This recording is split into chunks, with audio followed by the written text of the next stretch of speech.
আজি 31 ডিচেম্বৰ 2025 বৰ্ষৰ অন্তিম দিনা আজি আমি পথ সুৰক্ষাৰ ক্ষেত্ৰত আমি এটা ইনিচিয়েটিভ লৈছোঁ যে কোনো ধৰণৰ যাতে আমাৰ ইয়াত এক্সিডেণ্ট ইত্যাদি যাতে তেনেকুৱা ধৰণৰ আমি নিউজ যাতে নহয় আৰু কাৰো যাতে অসুবিধা নোহোৱাকৈ সেইটো কাৰণে ড্ৰাংক এণ্ড ড্ৰাইভিং কেছেছৰ ক্ষেত্ৰত আমাৰ ইয়াত গোটেই টীম আছে।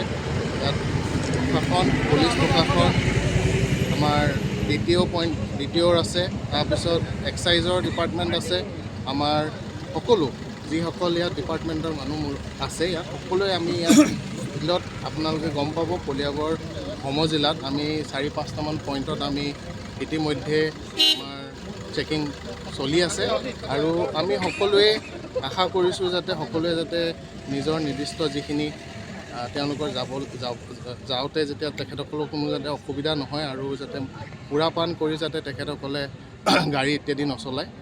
আৰু তাৰ লগতে আমি এটা ইনিচিয়েটিভ লৈছোঁ যে যিসকলে সুৰাপান নকৰাকৈ গাড়ী চলাইছে তেখেতসকলক আমি এটা চকলেট দিছোঁ যাতে নৱবৰ্ষ যাতে ভালদৰে আৰম্ভ হয় আৰু মিঠা মনেৰে যাতে আগবাঢ়ি যাব পাৰে।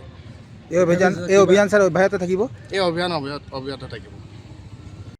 নগাঁও জিলা প্ৰশাসনৰ তৰফৰ পৰা আমাক যি নিৰ্দেশ দিয়া হৈছে আৰু এতিয়া বৰ্তমান আমি আজি নগাঁও সমজিলা কলিয়াবৰত আমি ড্ৰাংক এণ্ড ড্ৰাইভৰ ওপৰত এটা আমি কিমানমান ফাইন উঠাইছে আজি?